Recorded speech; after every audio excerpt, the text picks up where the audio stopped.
Mark your calendars. This Saturday, 8th March 2025 at 11 a.m. GMT on Uhas TV. So what I would tell my younger version of myself is that look at yourself in the mirror and believe in yourself, and also the God factor. What does the scripture tell us? That you are beautifully and wonderfully, fearfully made. That is who you are as a girl. It has not been an easy journey. For any woman who has gotten to a certain level, you would have gone through the meal. Because you're a woman and you get married, don't leave your networks. Because at times we feel that I'm married, it's just me and my husband. No. We have been through it all because we have had the men around us supporting us. We have been through it all because we have had women around us supporting us. We have had our children supporting us. We have had certain systems. We have had policies supporting us. And so we have come this far because we are not doing it alone. Our Vice Chancellor is a woman, Professor Lydia Aziato, as we affectionately call her, Prof. 1. On behalf of the university management, on my own behalf, I want to wish every woman, every girl, a happy International Women's Day. This year, I'm hoping and praying that action will be expedited in women involvement in decision making, especially within our political sphere. The historic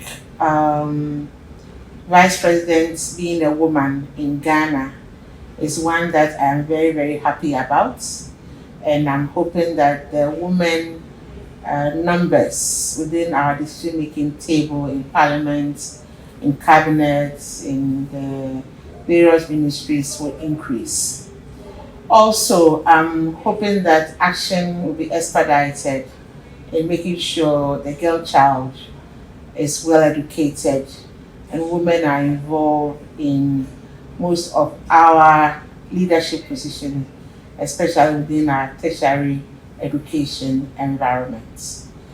The action being expedited regarding supporting women in SMEs, our women who are in the market doing other entrepreneurial activities so that they can be financially independent is also very important.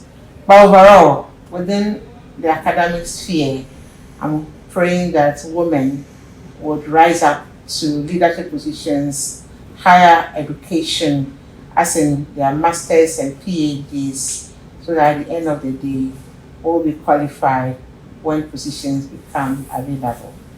But I wish all women out there a happy International Women's Day. Be proud to be a woman. Be proud that you are contributing to human growth, human development, growth of society, the family, and the nation as a whole. We are proud of you, women, resilient women, women who are multitasking, women who are doing big things in their various areas. I wish you all well as we celebrate this day. Thank you. My name is Iyama Kwaokni, the Registrar of the University of Health and Allied Sciences. Today being International Women's Day, there is this woman whom I have admired and has been an inspiration to me over the period and for a long time, and her name is Oprah Winfrey. Oprah Winfrey is instrumental to me because of the impact she has made in nurturing women, particularly young women, and the investments she has made in this endeavor, ensuring that underprivileged girls and women in various societies globally are given opportunity to reach their full potential.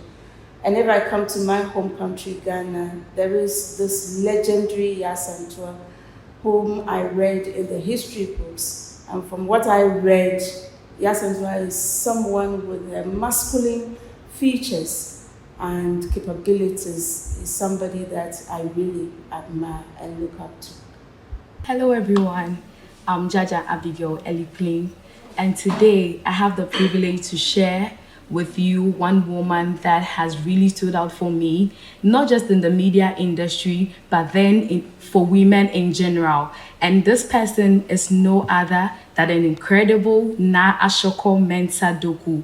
Na Ashoko is a TV and radio presenter. She's a media personality. She's a director, producer, and the founder and CEO of April Communications.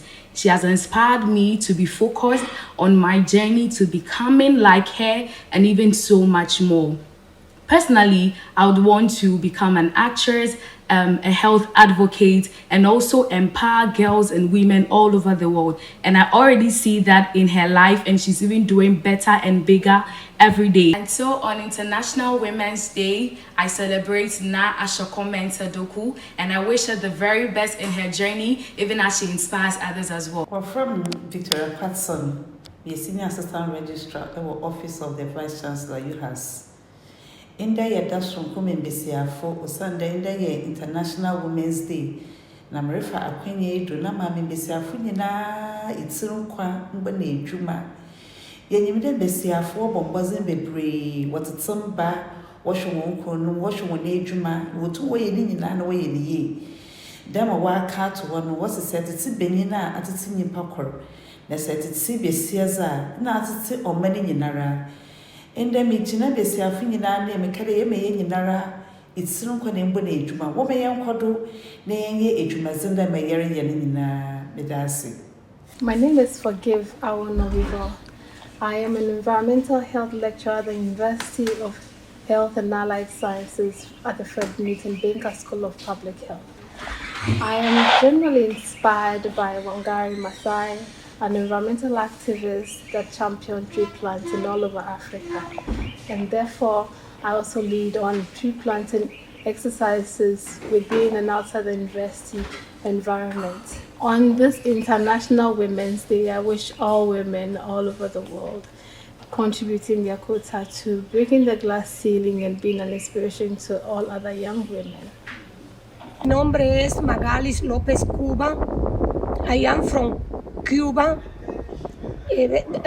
I am working in the University of Health and Allied Science at HOID of Pathology Department in the School of Medicine. I am consultant pathologist in Home Teaching Hospital y yo quiero hacer extensiva una calurosa felicitación a todas las mujeres en el Día Internacional de la Mujer. Muchas gracias. Nkonyenye elikplimsenu aka mosquito. Meji be ma wish nyɔnuwo katã le xixa me godoo kple Uhas nyɔnuwo katã le xixa me godoo. Happy Women's Day. Akpenami. My name is Dr. Thelma Laubila Aku. I'm a lecturer with the School of Pharmacy. I teach in the Department of Pharmacy Practice. Zina anedad kanaka dunia usa yeba gos tumba naka puab dunia usa tomot ton soma. For ya kuad wo, for tomo school wo, for tomo banko, for tomo forming toma. Yes, ye for mod. When I'm not pass, kafayanga tom, gossip for men, gossip for bees, kasung dunia usa. Posia. I'd like to give a shout out to my mother, Mrs. Matilda Nati, a woman who always keeps going even when the going gets tough. She says that's an encouragement to me that no matter the situation, no matter the circumstances, I can push through and achieve what I want to achieve. And on this day, I would like to wish the Vice Chancellor, the Registrar, and all female members of Convocation a happy International Women's Day to you all, staff, ladies, and colleague females. A happy International Women's Day to all of you. Keep breaking barriers, keep pushing forward, keep focused, and I can't wait to see you at the top. Thank you. Empowered women empower the world. Empowered women empower the world. Happy International Women's Day. Bye-bye.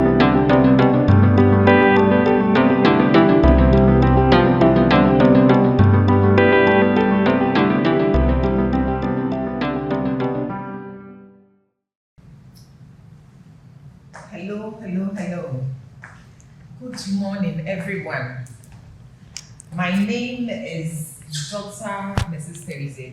I'm the University Librarian of the University of Health and Allied Sciences. And I welcome all of you to this morning's edition of the International Women's Day celebration. We are going to have a beautiful time together this morning. As I sit down,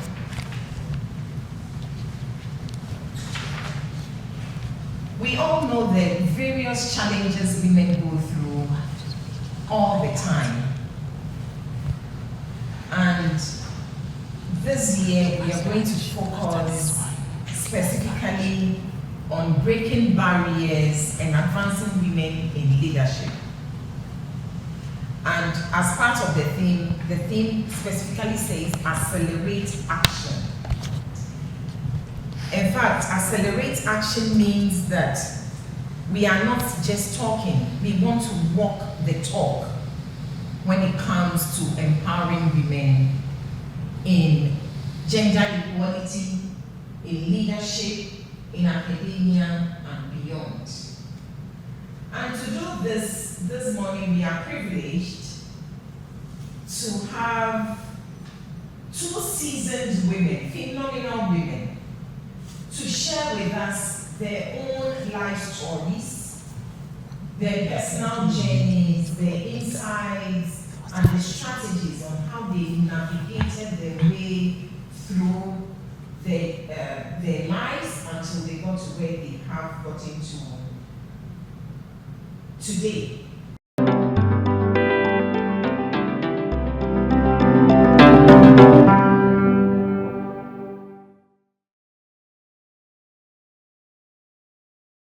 Before we go on, let me take the time, just a moment, to introduce my distinguished guests.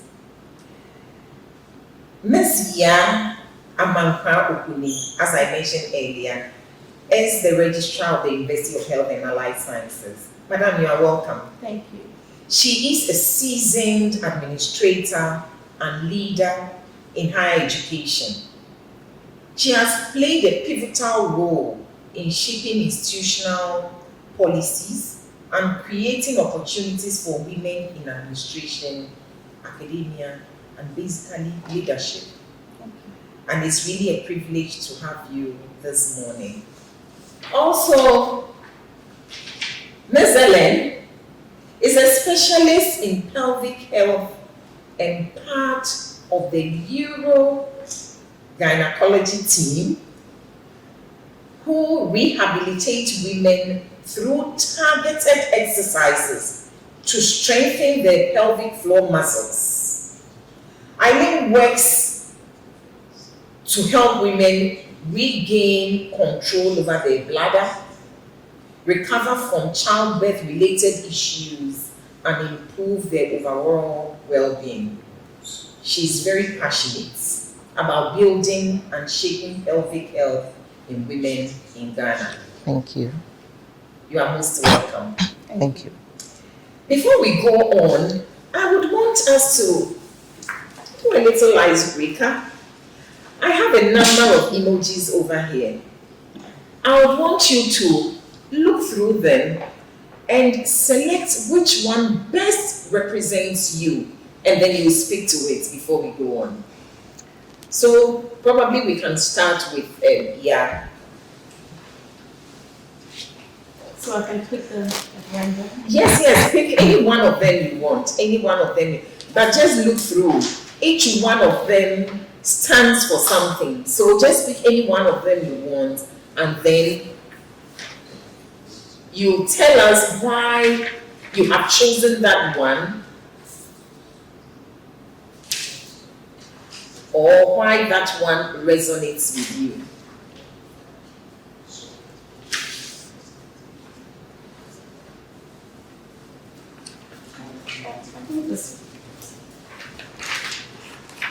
Okay, so this is fire. It stands for resilience, passion, and overcoming challenges. Okay, so would you want to tell us why you decided to choose this? So I choose fire, and I choose so because I think it quite describes who I am. Resilience, passion, and overcoming challenges. I think I've gone past fear to a large extent. I'm quite a strong person. I never say I cannot do anything. Yes. And then there is nothing I do in between. No. So I like to do things because I want to do them. And so I'm very passionate about everything I'm doing, and I put myself into things that I intend doing or I put my hands on to do. And overcoming challenges.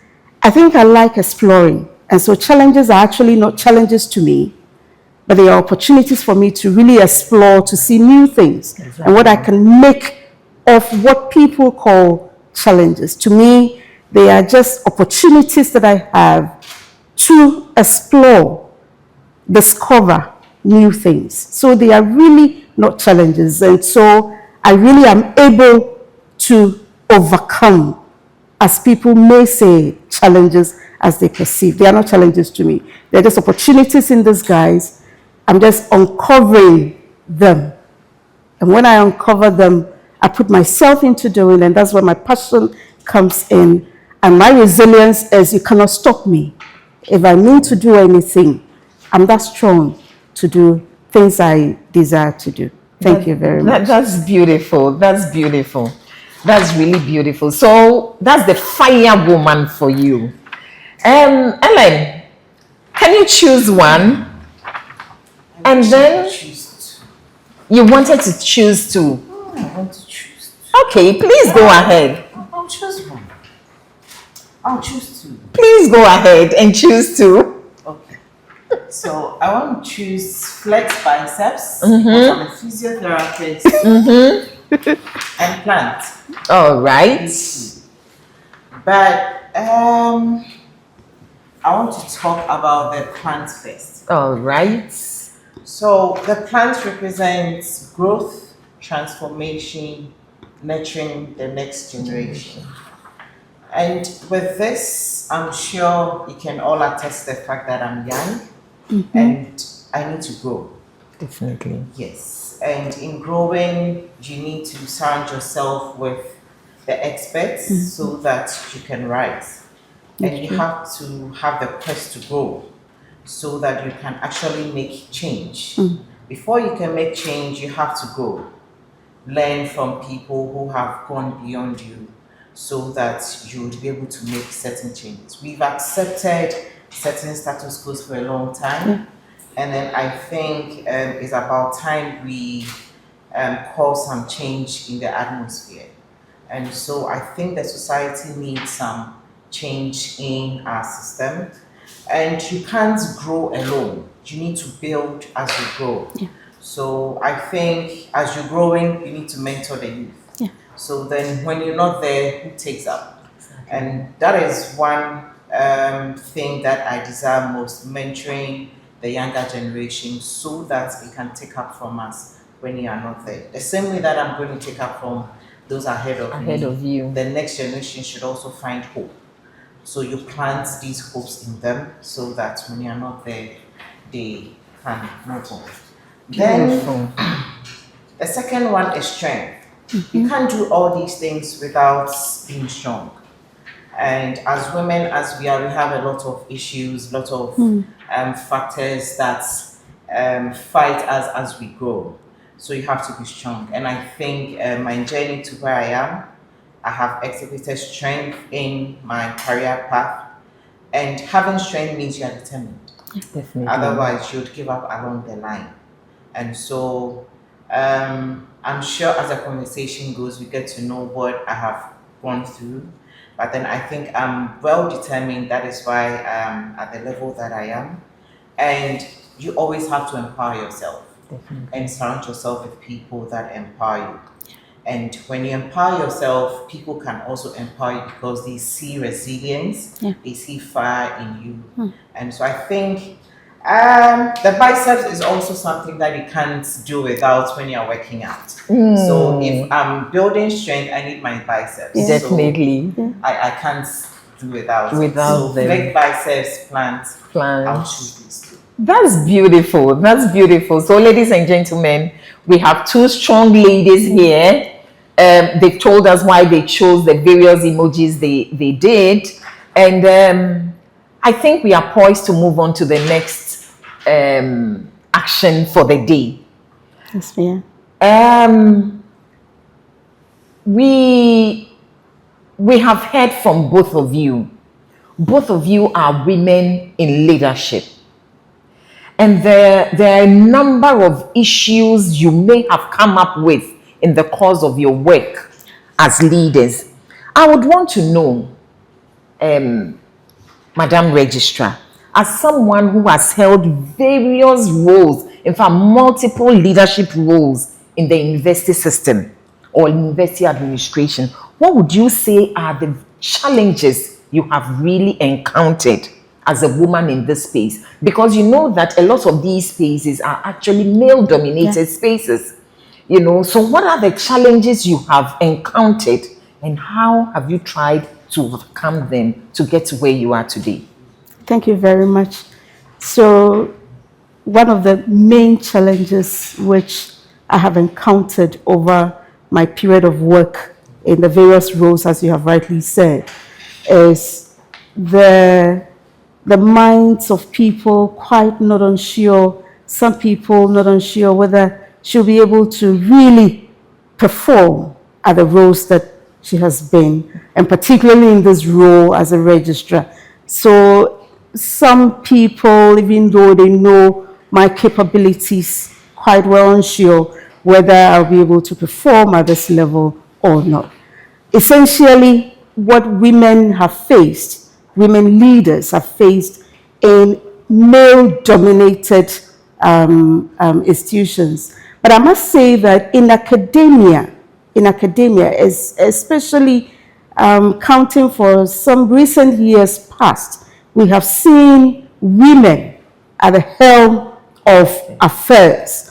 And so in academia, I cannot say, and especially in university, and particularly with the University of Health and Allied Sciences, and also as I recount from the University of Cape Coast, where our current vice president served as the first female vice chancellor of the University of Cape Coast. And then now we have Professor Rita Akosia Dixon at KNUST, serving as a vice chancellor at the very top of affairs. And then we have Professor Nana Banamwa also at University of Ghana. And so these positions, which you might think that they are exclusive for our male counterpart, now the women are actually taking over these positions and doing very well. And coming back to me, my challenge with some people were,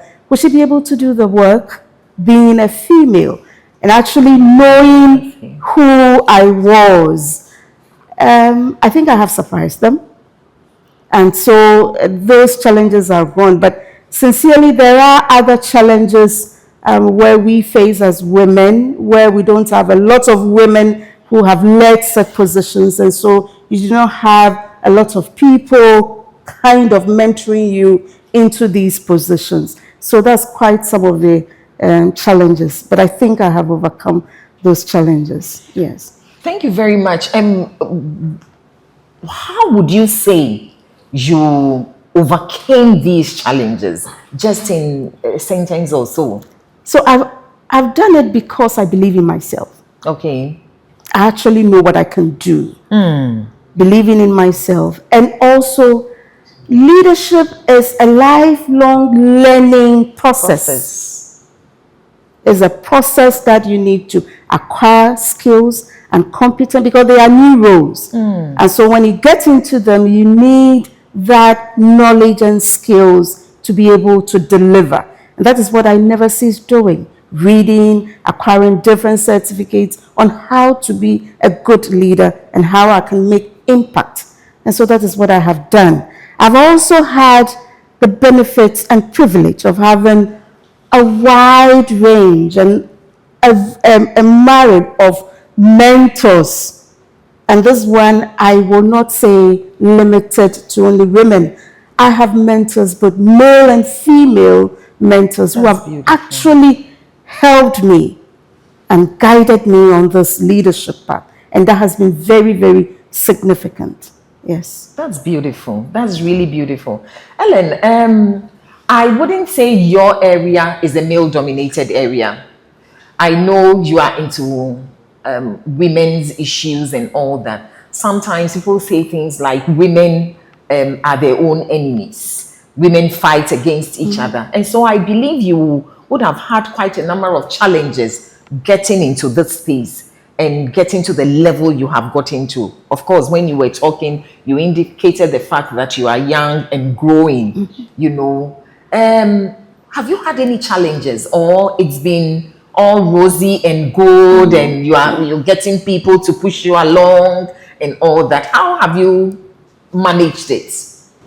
Thank you very much. I think it's been more of the rosy type, yes, for me, because people see the determination and the passion that you have. And so people are ready to help you, to support you, to achieve whatever it is that you want to achieve.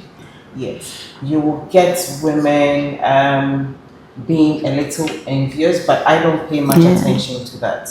My focus is to get what I want to get, and so I mostly surround myself with people who are ready to support me. And so I'm fortunate and I'm blessed to have these people all the time. So just as Madam Registrar said, I have a lot of mentors, people who have inspired me, people who have advised me along the line as to the path you have to take and all that, and to stay focused. So it makes it, I'm fortunate, yes, to be able to achieve whatever it is that I want to achieve. I don't look at the negatives. The negatives rather inspire me to push me to get there, because I see it as, this is a challenge. These are the negative things people are saying about. How can I prove myself? How can I let them know that it is possible? So for me, the negatives don't push me at all. It's rather... As much as I understand where you're coming from, you know, in this journey, there are times when you have almost given up. Probably there are things that come at you so hard that you almost feel like, I'm tired. I can't go on anymore. Would you want to speak to that? Yes, I would. And who has never thought of giving up? Especially even being a woman and a working woman, a woman with family. And so naturally, because you will be encountered and you have to encumber all these that I've mentioned, your work, your family, society, and at this role, the leadership role, you would at some point feel like, why did I do this? But when you think about the impact, I told you earlier on that I'm very passionate about things, and I want to see things as not challenges, but opportunities for me to show what I can make of things and what I can do. And so when I see the impact I could make, particularly with girls, where other girls or other women would look up to me and say, if she could do this, then I can do it. Then I'll be able to do it. Whenever I get to that stage where I'm like, I'm tired, I'm too overwhelmed or overburdened, then I think about the greater goal, the impact that I would have, because not too many women have such opportunity to be at the helm of affairs. And so if I've gotten that opportunity, then I shouldn't be saddled with giving up. It cannot be in my dictionary. At all. At all. It is me focusing on the end, seeing other people become like me or even more than me. That gives me strength to go on. That's great. Do what I'm doing. That's great. Yes. That's great. Particularly again when we have I have had very good support system.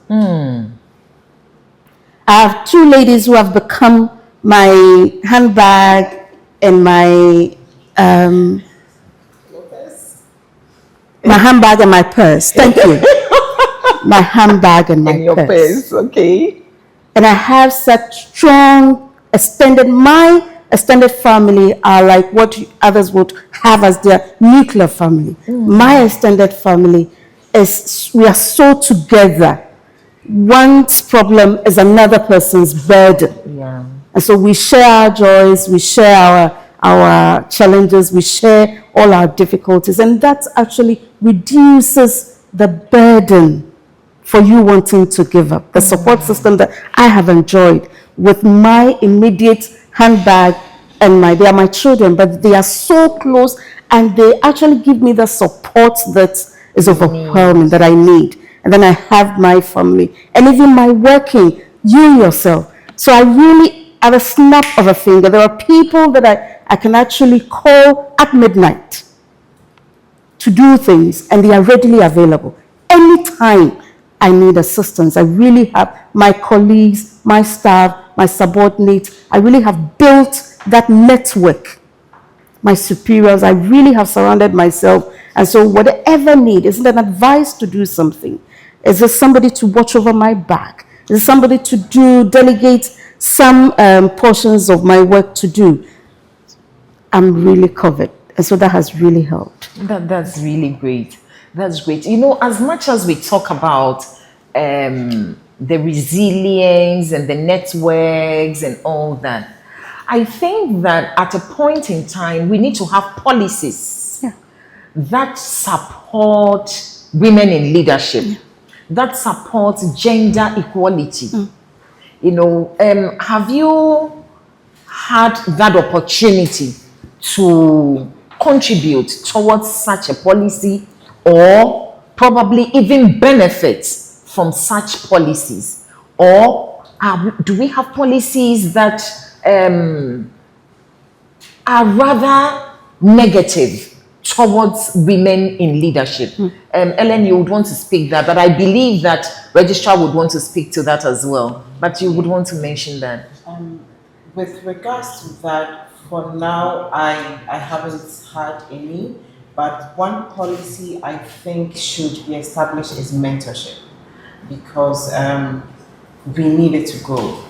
And everyone has their own leadership style. And as we also grow, we need people to guide us in a system. Because sometimes when you assume the position, you might probably envisage some issues, but when you get into the seat, the issues are different. So although you might assume that position, I think it's important that those who have gone past you should be there to guide you. So if there's a structured mentorship program for the younger generation, it should be an intentional mentorship program. Not just saying it, but making sure that it's working, so that no woman is afraid of getting into the position. When the chance is given to her, she feels that I don't really mind, because there are systems in place to guide me. I remember when my boss nominated me to be the SARS VT coordinator. When he gave me the call, I was like, I can't do it. You know, I have a lot of things, family, work, personal life. And all he said was, Ellen, you can do it. And that's Dr. Shibi. He was like, Ellen, you can do it. You just take it up and it will be done, because we also need you at the decision-making table. So for me, that's another thing, being at the decision-making table, that also drives me. So then I took up this role. I didn't know what to do, but then if I have issues, fortunately, we have departmental coordinators, so I fall back on them. And then I tell them, this is the issue, how do we resolve it? So just as Madam Registrar said, I have people I call on to when I need help. No matter the time of the day, they are there to help me. So then their advice actually helps me. But I feel that if we have these structured mentorship programs where it's regularized, if it's every quarter, whatever, to guide us through, have some discussions, ask of your challenges, and you share it, and then those who have gone past you can advise you as to when you encounter this situation, this is what you have to do, this is what you have to do. It builds us up because we're growing the next generation too. And we are all mentors to the younger generation. Yes, because I'm a mentor to my students. Some come to me to intentionally mentor them. So if I get mentorship from those who have gone past me, it will be easier for me to relay and mistakes will be reduced. So I think if there is any policy that we need to do, it's about intentional mentorship. For the women. Intentional mentorship for women. Would you say, Ms. Yah, that we have policies like that? But in addition to that, I believe that there would be other policies, or yes, there would be other policies that engender leadership in women. Would you say that we have that? Probably in your life as a woman in leadership, would you say there are policies like that? Thank you very much. Yes, there are. There are national policies. In Ghana, we have a whole ministry dedicated to gender affairs. And so that tells you how serious, even as a country, we are to the issues of gender. And if we say issues of gender, this way I'm not just referring to women, but we take seriously the various issues that concerns each gender. And as a woman, and let me bring it to our university, we have policies, and just like there are other policies in other tertiary institutions and in other organizations, we have policies and guidelines regarding our recruitment, our selection to play positions and office holding. Like she rightly said, she was just nominated by her head of department to be the vocational training coordinator. That was huge. That means that the head of department has seen some qualities and some traits in her that she'll be able to really deliver on that. That's why and so in the university, our criteria and our selection processes with regards to recruitment or filling vacancies are such transparent procedures. We have clear guidelines and policies on our promotion, on our selection, fresh appointment, and so far we have actually been diverse in our selection, whether the person, and so we have deans who are not even, or directors who are not in Ghana, or Ghanaians, as it may. So we have gone wide, and for women in our university currently, our Vice Chancellor is a woman, Professor Lydia Aziato, as we affectionately call her, Prof. One. She came through because of our transparent search committee work, where merit is what we look at. And so we are not looking at whether this person is a male or a female, but that person has demonstrated ability to be able to hold the position. And so our Vice Chancellor currently is a woman. We are so proud of her. She's actually performing very, very well. I don't want to say things that our male counterpart may feel jealous, but she's actually performing well.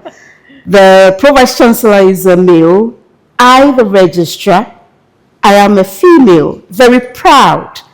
Our Director of Works and Physical Development, a directorate that is dominated mainly and largely by men, by Uhas, has our first Director of Physical Works and Physical Development as a woman. That is huge. That is huge. And she is by name Architect Holadem Aite, and she's performing extremely well. We have the university librarian. In the university hierarchy, when you move the Vice Chancellor, you have the Pro-Vice Chancellor, you have the registrar. The university librarian is the fourth in command. And she is our moderator, a woman, Dr. Theresa Edu. And so some women who have taken very top leadership positions, even in Ghana as a country, We have the Right Honorable Joyce Bamford Addo as one-time Speaker of our Parliament. That is significant. Exactly. And then if you come to the judiciary, we are having Her Ladyship Justice Gertrude Tokono as our current Chief Justice of our Republic of Ghana. We've had Justice Sophia Akufu. We've had Her Ladyship Justice Georgina Wood being Justice of our country, Supreme Court of our country. And so that is very significant. In Ghana, currently, our Vice President is a lady by name Her Excellency Professor Jane Nana Opoku Achema. And we are so elated, we are so very proud of as her. women that one of our own could rise to become the first,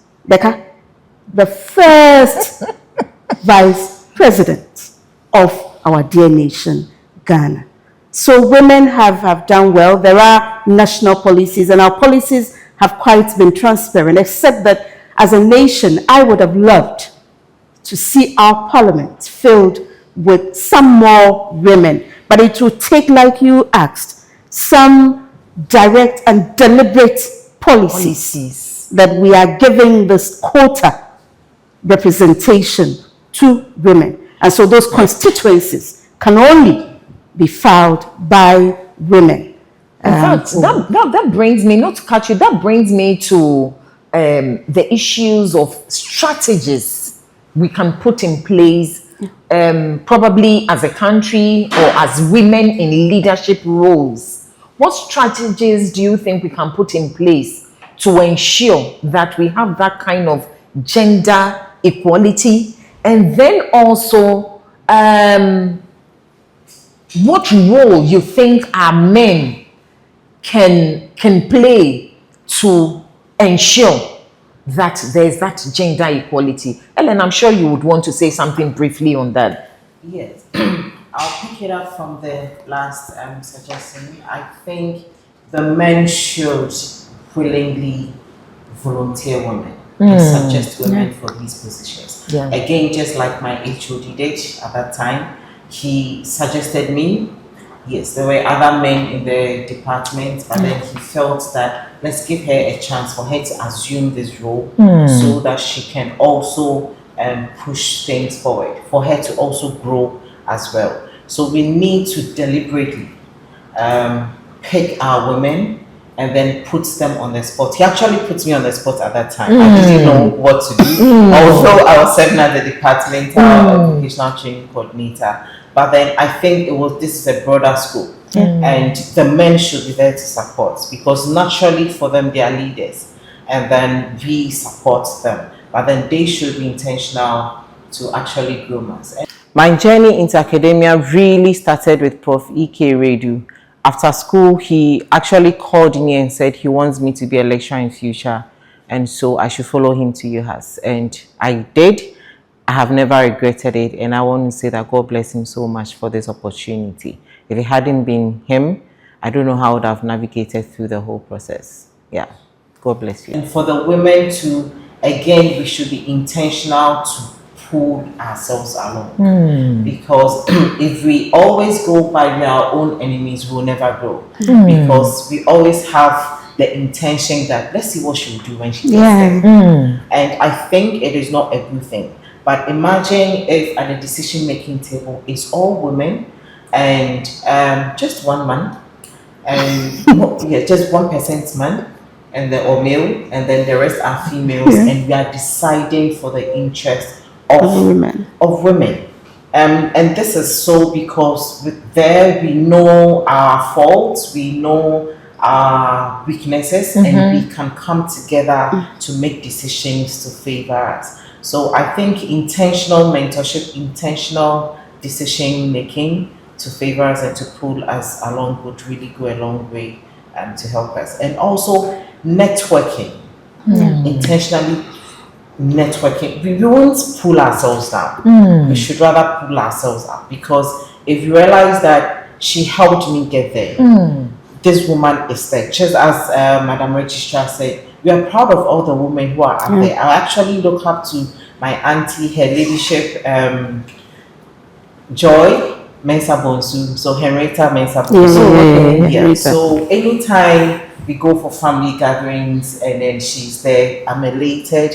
She's like a role model to me. So it's actually inspired me. And she always said that we need to rise. We need to rise. Yeah. So let's work, help each other, link one person to the other. It's for our own good at the end of the day. Do you think that there are some practical steps we need to take to ensure that these policies are actually in place? As a woman who has been in administrative role, I mean, you are at the policy making level, you know, and so how would you, if you got the opportunity, which you have now actually, how would you want to push for us to have women equality? I know that in Ghana, we do not have that kind of big of a bias, you know, but in very subtle ways, some of these things are there. Like she said, somebody would say, let her get there and let us see how she would perform. How would you want to ensure that practically this is done and done properly? Thank you very much. So first of all, we should be deliberate about grooming. So it's not a given that because she's a woman competing with other maybe women or even the male counterpart. But we should get to, so institutions, organizations should be deliberate about grooming women to take up leadership positions. They should be able to sponsor them. So there should be in their policies or in their guidelines some percentage of their funds given to women to support in equipping them with the necessary knowledge, skills, competences, just focusing on some leadership positions, like succession plans, that we intend to have these positions occupied by women. And so we're going to start grooming them, sending them to trainings, workshops, even long-term certification for them to acquire the necessary skills to be able to deliver as leaders. And policies, we are very good at writing policies. I was coming soon. We are extremely good at writing policies and the rhetorics behind it, actually talking about the policies. But when it comes to real implementation, the step-by-step approach to ensuring that these policies that we have turned out are actually practical and they're actually making impact by the objectives of those policies. And so what we need to do is to assess whether the policies that we have so developed for women, for girls, we have so many national level, girl child this, girl child that, girl child this, girl child that, and by extension, other policies. We should really sit back and ensure that we put in strategies where these policies are implemented. Is it funds? Is it training? Is it advocacy? We need to be sure that we provide these to be able to give meaning to the policies that we have developed. Definitely. Assess them and take practical steps. Because for the writing, just like with many research in Africa, they end up on the shelves. Definitely. But we want to be sure that the policies that will really give legitimacy to these things we are talking about. Because at the end of the day, we are saying that we want to ensure that a certain percentage of positions or office holding is given to girls. But what is our reference to support that? So we need the policies. But it shouldn't end there. When we have developed the policies, we should take steps. Is it advocacy for people to understand why we need these policies, why we need women representation in these levels, in these offices, at these committees? Why? When people understand the reasons for the policies, they have a buy-in and they own it and actually will push, just like Ellen said. Then the men, our counterparts, will readily, they wouldn't compete us, but they will readily hand us over and support us in our quest to fill these leadership positions. So we should kind of leave the talk shop and leave the rhetorics and actually come down to do the work. Actually, that is what our theme is all about, accelerating action. Yeah. And like I said in the beginning, we don't want to do the talking only. We want to walk the talk. Yeah.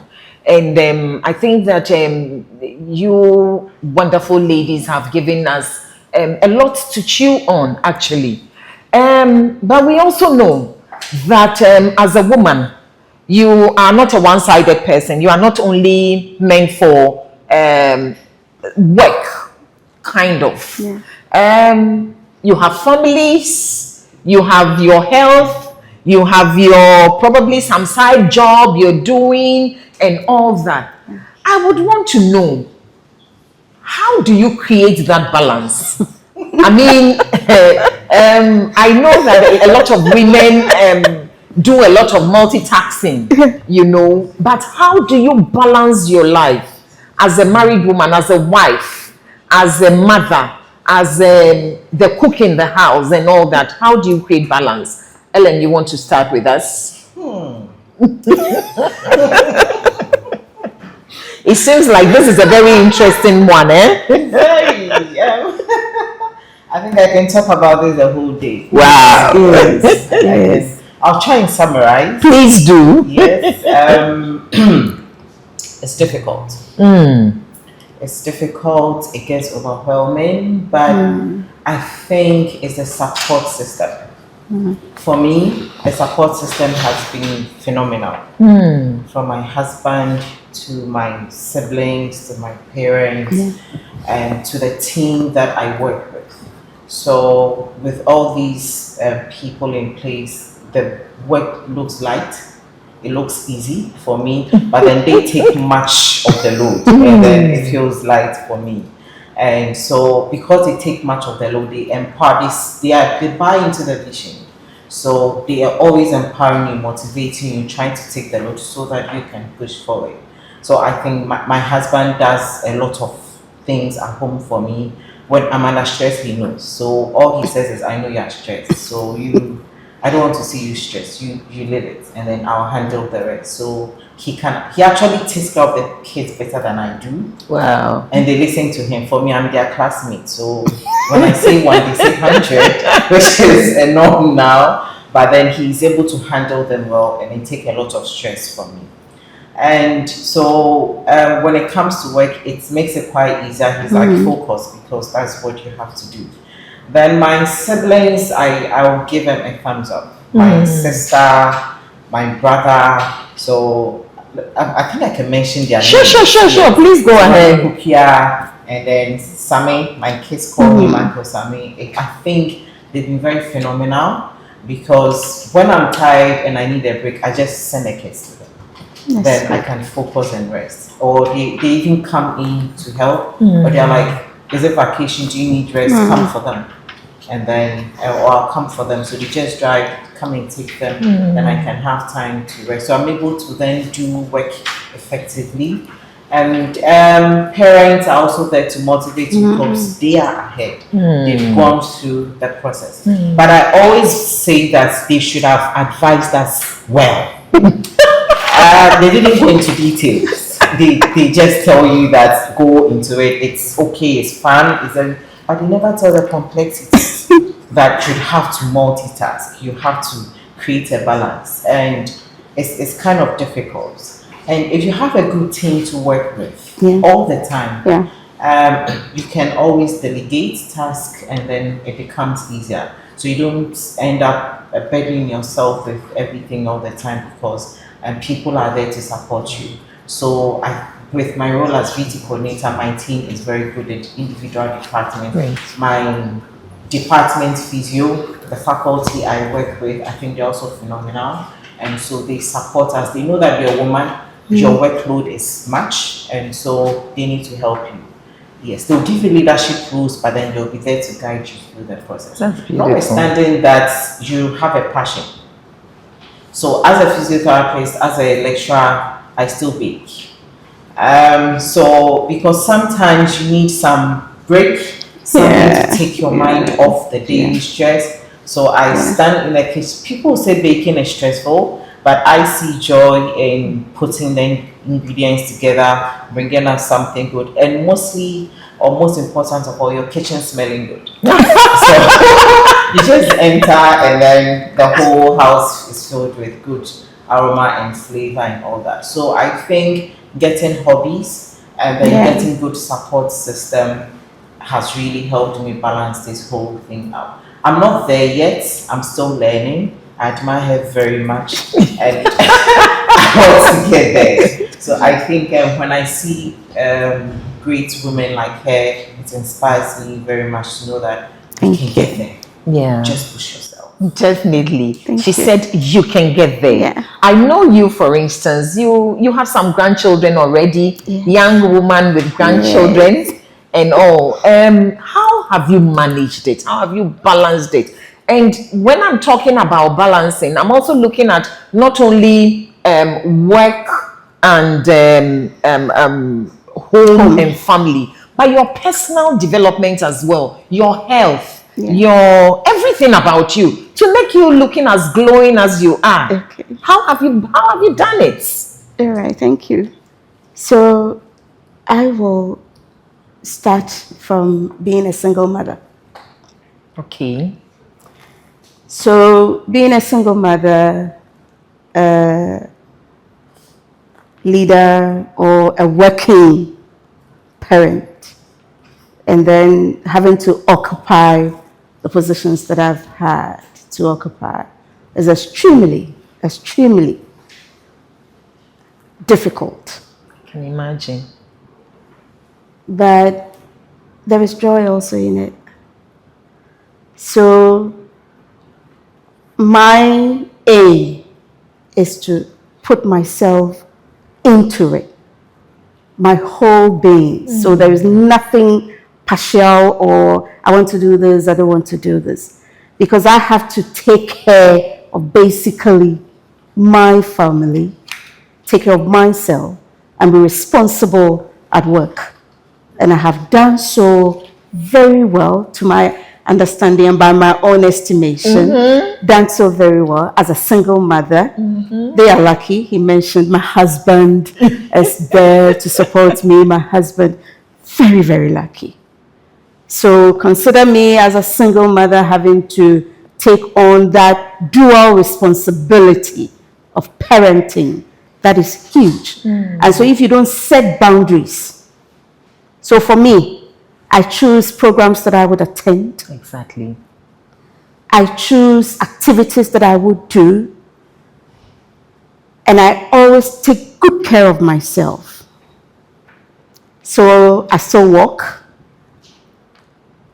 Even though there are elevators around, I still do the stairs. So I park behind the administration block just to ensure that my heart is beating properly. I still do my walk. I still climb the Clipper Mountains. For those of you who know the Volta region very well, I still climb the Clipper Mountains just to ensure that I am fit.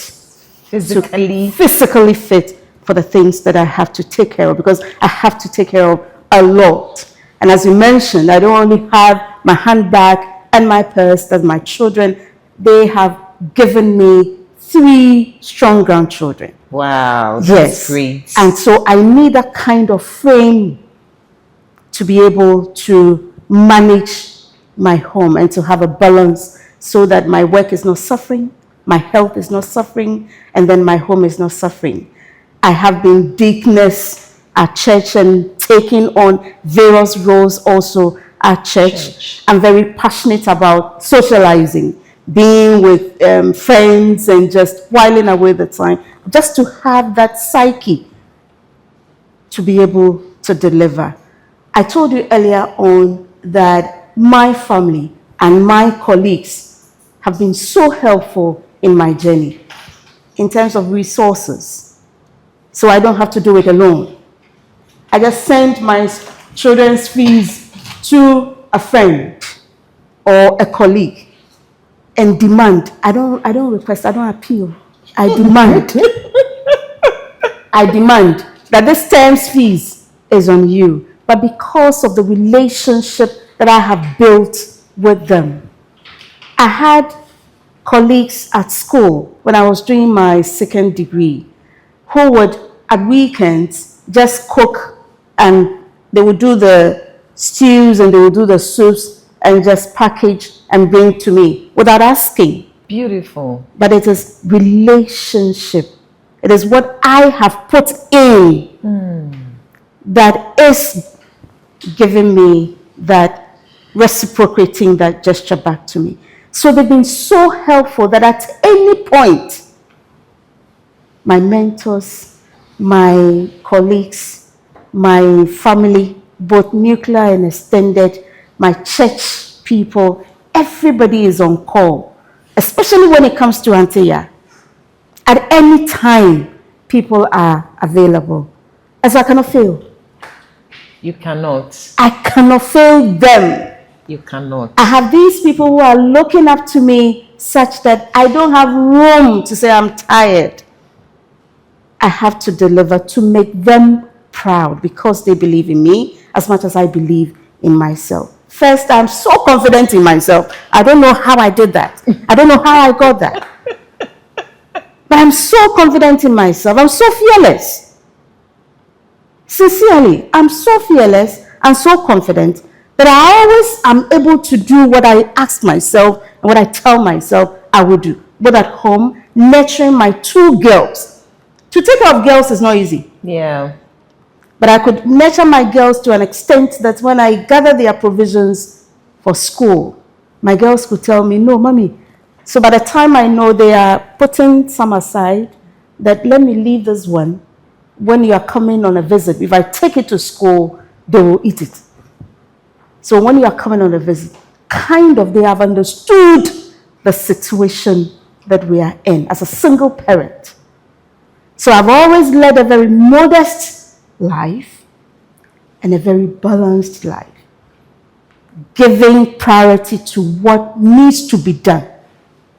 And so at some point when I was in school, because I had to do, I didn't do the straight school that people are fortunate to do. They go through the senior secondary school, from there they go to the university. No, I did education by installment. Do you know what that means?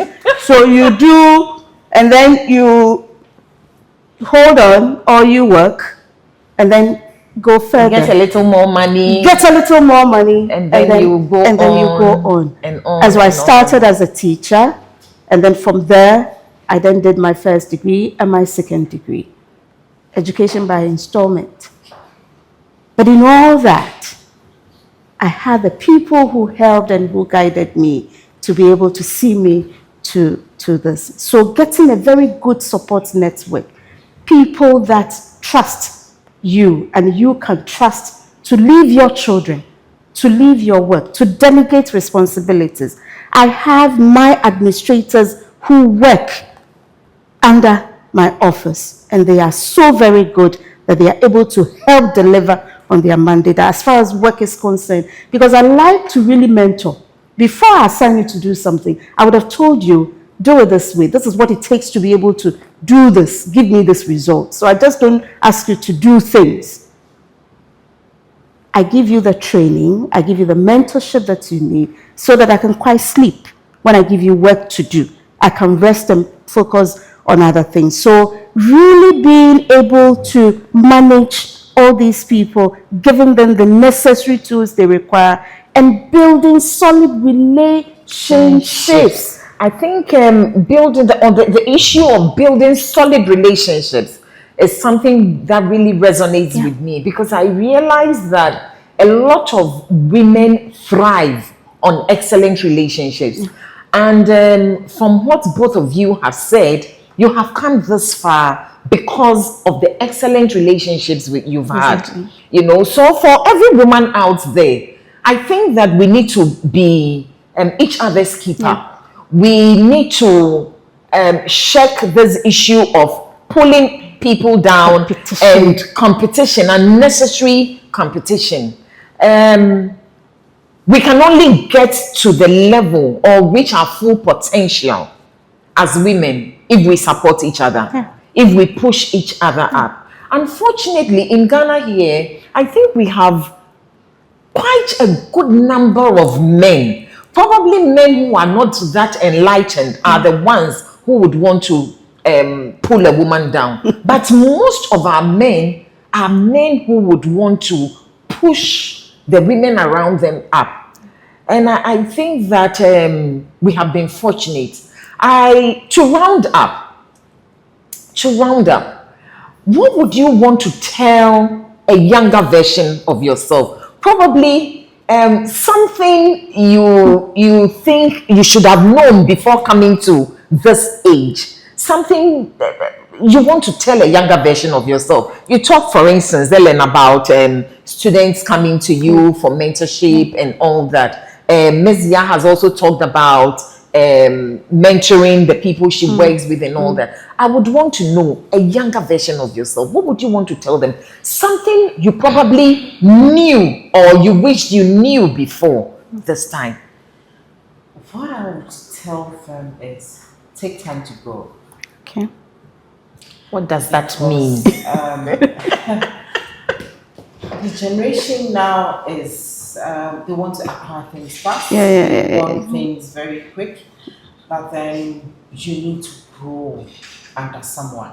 You need to understudy people. It can be 3 months, it can be 6 months. You don't need to compete with your superiors.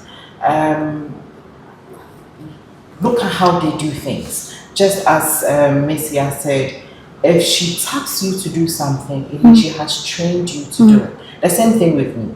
I have tasks I give to my mentees. So if I task you to do something, it means that I know you're capable of doing it.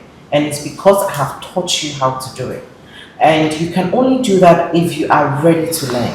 Teachable spirit. You should be teachable enough, and you should be ready to spend some time, not be in a haste to do or to acquire certain things. Because it's only when you sit back and then learn from the experts that you can also perform just like they have performed. So for me, it is take time to grow and have your own path.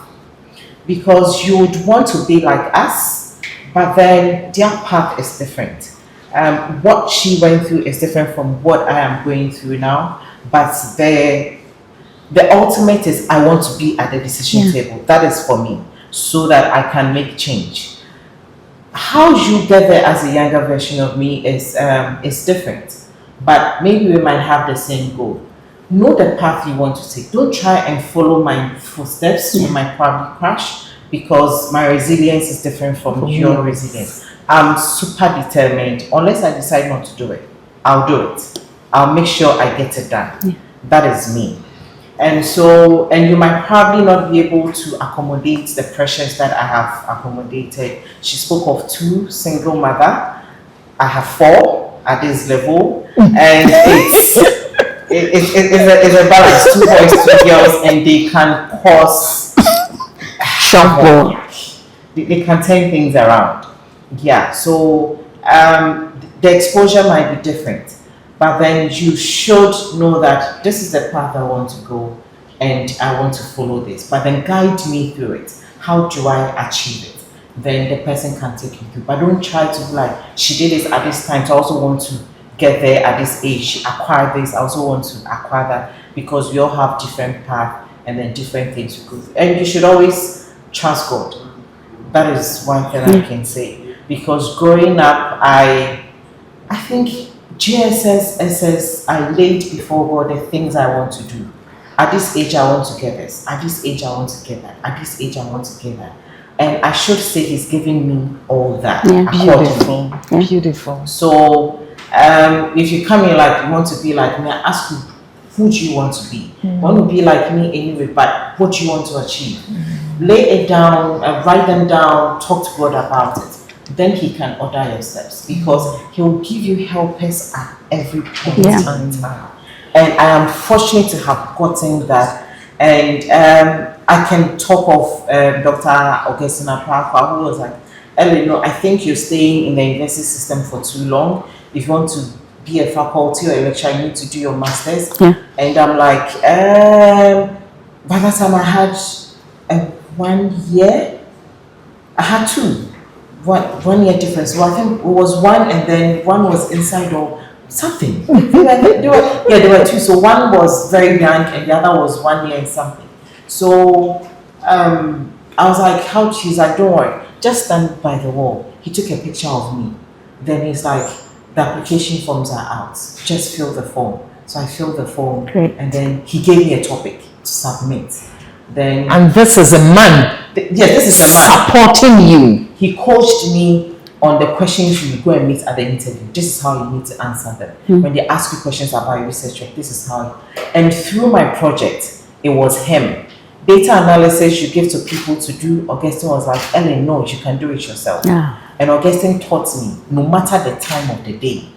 So when my husband hears that I'm on a call and he knows that it's Augustine, and he wasn't bothered. Mr. Gruniski is phenomenal. Like he's not petty or anything because he knows you're doing something. And Augustine guided me through the process. And I graduated. Even my graduation, I think I had number 3. So number 4. Wow. Yeah, so I went to the masters with 2, then I completed with extra 2. So it's a hurdle that I had to cross, but he was there throughout the process. Even with the extent of getting my certificate for me because I had just delivered, he went ahead to get my certificate for me. Then he's like, Ellen, you need to rise and put in application and then just wait. Now you have your master's certificates, just wait. Then you wait, and then she sits on the panel, you are being interviewed, she speaks for you. So that is where sister helps sister, women help women. Exactly. And we empower each other. She spoke for me. When the men were like, do you have a family? I said it. And she's like, she did 4 quick back to back. I remember that day very well. Dr. Pegno, former registrar, was like, give her the chance. She's a woman. She said she can do it.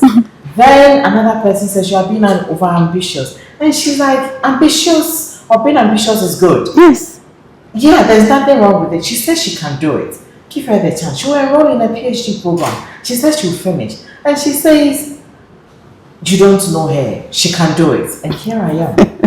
That's good. I'm going through the process. And you come, you meet your head of department. Again, Yaya says, let's go for this conference. You would never know. Then he pushes you to, have you registered, have you written an abstract, bring it and then you have a look at it. So all along for me, I've had more men empowering me.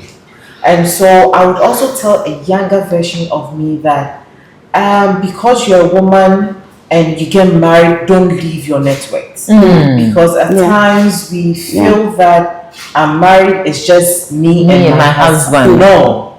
Because at some point he wants to see you there and tell the whole world that you are his. And you can't do that being in the kitchen. You can't do that just making babies. No. He has to see the other side of you, the beauty, other beauty in you that made him come to you. Exactly. So I feel that you still need to keep that network, just that you need to set your boundaries. But then keep that network so that you can grow. And so it makes it quite easier because these men will push you because naturally they are leaders. And when they groom us, we can easily groom the women that we also have. There's another thing. Sometimes when women are assertive, when women want to stand their ground, they are seen as being manly. They are seen as being manly. What would you say about that? Can I? Yes. Yeah, so I get that a lot. I personally get that a lot. And it's a necessary tool. Why wouldn't I be assertive when I know what I am doing and what I'm saying is the truth? Being assertive is being able to articulate and do what you know is right and you are doing. Okay? Being assertive is standing up to doing the things I have to do openly and doing it right. And so I cannot do it any other way than to be assertive. So you might want to call me too known, politely rude. Ellen, thank you very much. You might want to call me all the other names, but that is who I am. I need to be that to be able to make impact. I need to do that to be able to stay consistent. I don't have anything to hide or fear. The only thing I have to do is to be able to tell you that what you are doing is not right, or to tell you that this is what you have to do it, regardless of who you are. But it is how it is communicated. You can only be assertive and seem arrogant when you don't mind your choice of words. So I have told people that you can actually say things in 1,000 ways. This thing that you have said that has really hurt or provoked another person, you could have actually said it in another way. So it is your choice of words, your body language, and your composure that will give meaning otherwise to whatever you are doing. And that is where the challenge is. So people cannot actually determine whether this person is just being confident at what she is being or doing, or this person is just being arrogant. It's just the delivery and the composure and your demeanor that will demonstrate or show that you are showing off, or you are being too known, you are being manly.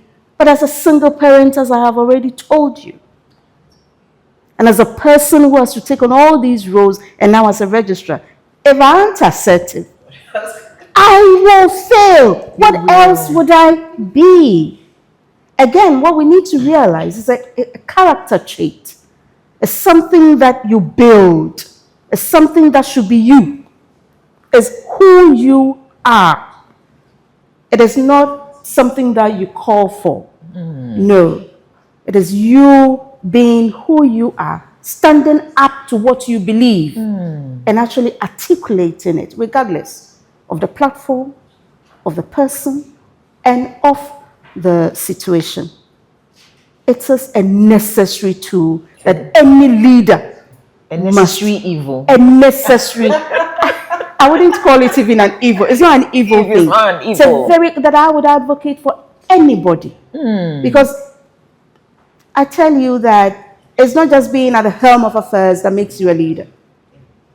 In your small space, in the home, you are the leader there. In that small office, whether you are a subordinate, but you are the leader there. In every facet, you can find leadership, or you can see yourself in that leadership role. And it's important that you be assertive. You be that person who is able to speak out what you believe.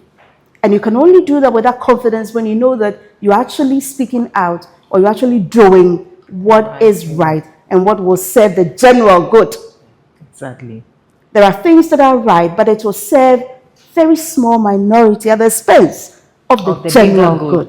If you want to bring order into any space you are, and ensure that generally people around and where you have been placed, you are actually doing things that will benefit the general good, then you cannot but be assertive.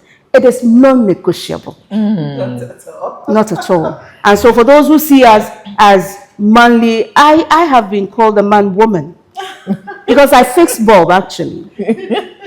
My husband is not there to fix it. So I fix it. I fix it. If you give me the brush, the paint brush, I will paint. I will just have to stand on something.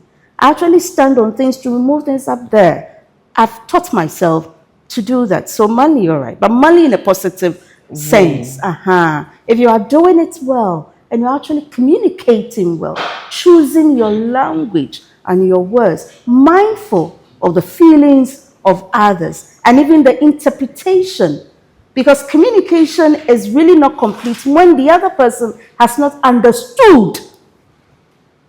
So when you are doing something, it is the other person that you think about. How is this person perceiving what I'm communicating? My actions, how are the other people taking it?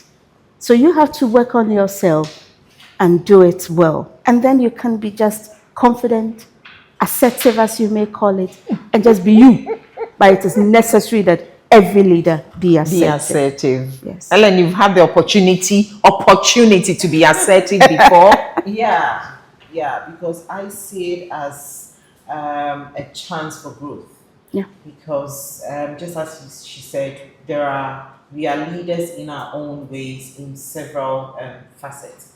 And so if you're assertive, then it means that you want growth to occur at the place that you want to be. Otherwise, you'll always be stagnant and there isn't much progress at wherever that you are. So sometimes you need to be confident, you need to be proactive, you need to be able to fight for the greater good. And it comes with being assertive. Yeah. So, and it's something that I think we also need to intentionally teach the younger generation. Actually. Yes. And I side with her with all that she said, with the communication, your tone, your demeanor, and all that. Yeah.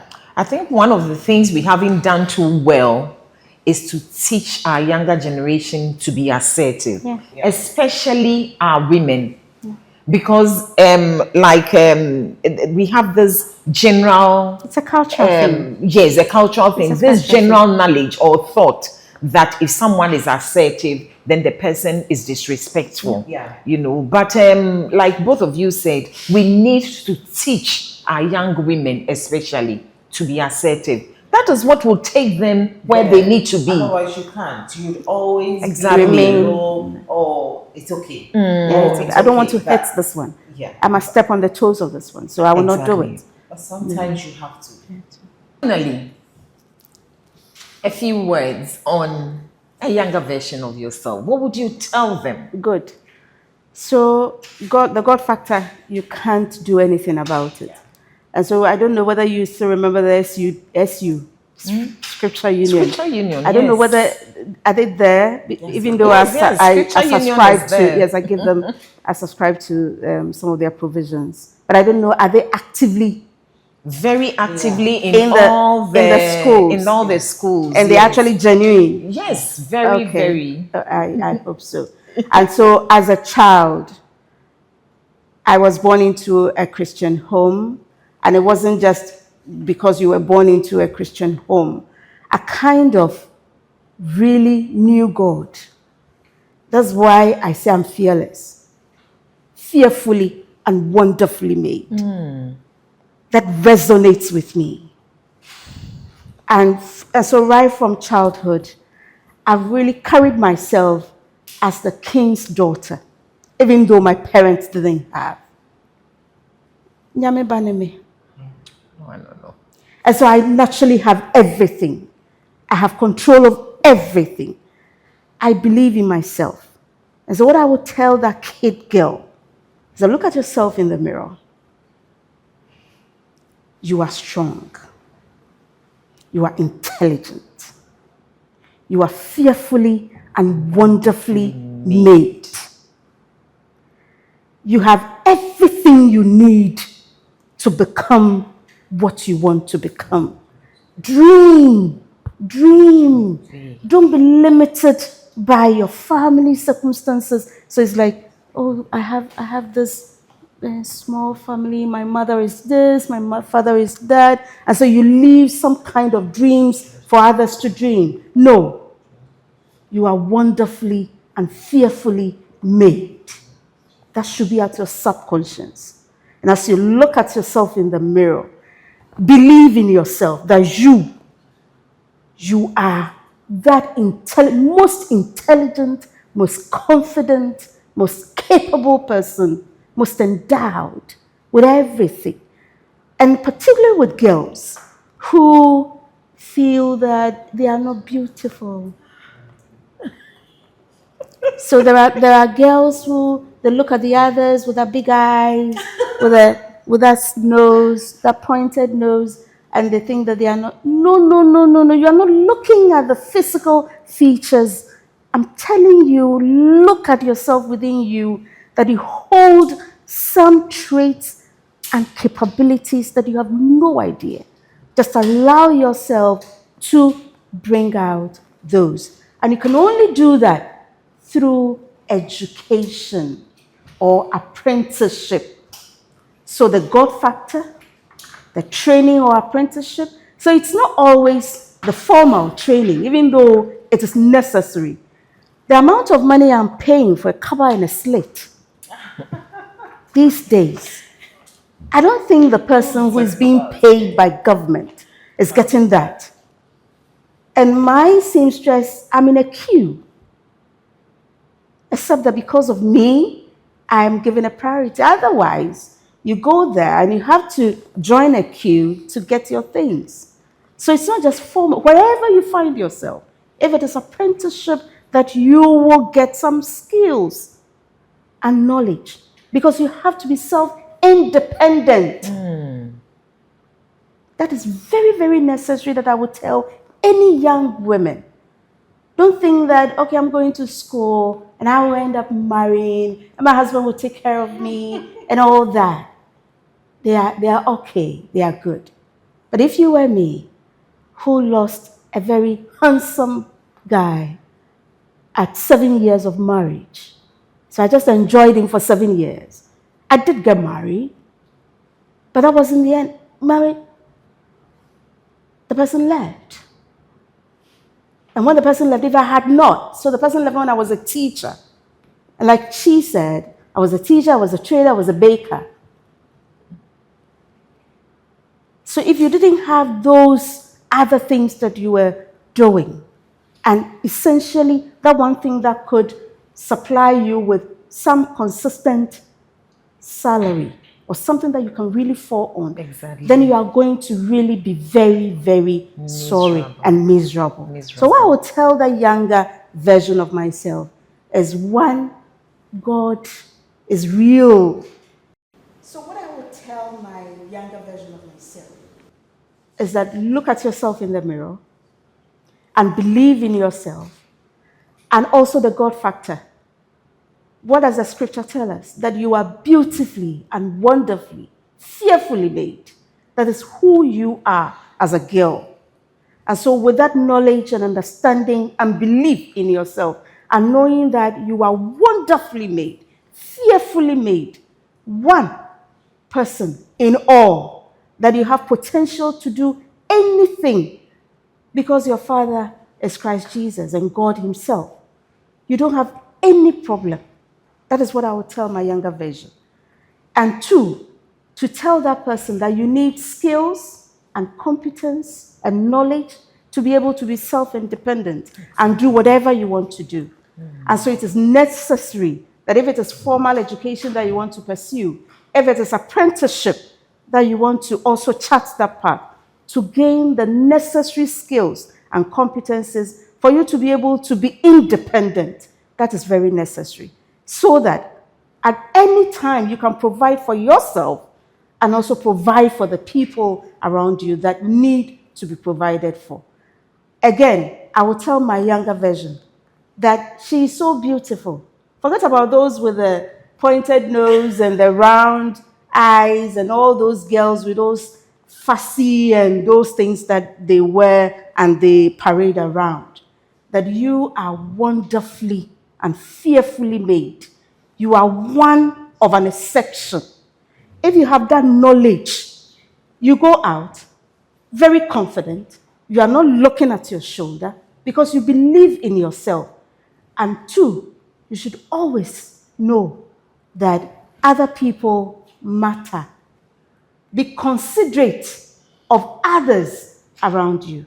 What am I talking about? Not to be selfish in gaining what you have to get. Not to be competitive. Not to rock shoulders. That I must get it like Ellen said. I should get this at all costs. No, it doesn't work like that. When you really are passionate and you are considerate and God is your ultimate, the decider, the finisher, then you don't have any problem. I tell you, you are going to reach your ultimate potential as a young girl, as a young female, as an adult woman. You are going to reach that peak that you ever dreamed and even become more than you ever dreamt of becoming. I think this is what I would tell my younger version. Wow, this has been very engaging. This is Uhas Spotlight. And you would agree with me that we've had a really good time with Ms. Ya Amankwa Okuni. Thank you. And Ms. Eileen Mensah. Ellen Mensah Bonso. Ms. Ellen Mensah Bonso. Thank you so much for sharing yourselves with us. I would not say you shared your thoughts. You shared yourselves with us. Your family life, your work life, your aspirations, your energies, your strengths, your fears, and all that. You've shared with us. And I believe that we have learnt a lot. I have learnt a lot. I have picked out a lot from the two of you. And I believe that our listeners out there would have picked out a lot as well. Thank you very much. You're And thank you for honoring our invitation. God bless you. God bless you too. Thank you. God bless you.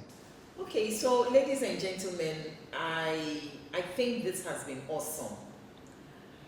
We have had these two phenomenal women sharing with us themselves. They have shared themselves with us. And I think that I have picked out a lot from all the things they have said. As a woman myself, I know it is not an easy journey. It has not been an easy journey. For any woman who has gotten to a certain level, you would have gone through the mill. But we have been through it all because we have trusted in a God, the Almighty God. We have been through it all because we have had the men around us supporting us. We have been through it all because we have had women around us supporting us. We have had our children supporting us. We have had certain systems. We have had policies supporting us. And so we have come this far because we are not doing it alone. We have had the various networks supporting us. It is said that no man is an island unto himself. In fact, women are not islands unto themselves. And we are grateful for all the people in our lives who have made our lives what it is today. On this note, I would want to say a very, very, very happy International Women's Day to all the women out there, and especially to you, our panelists, for agreeing to join us this morning. Thank you very much, and God bless you.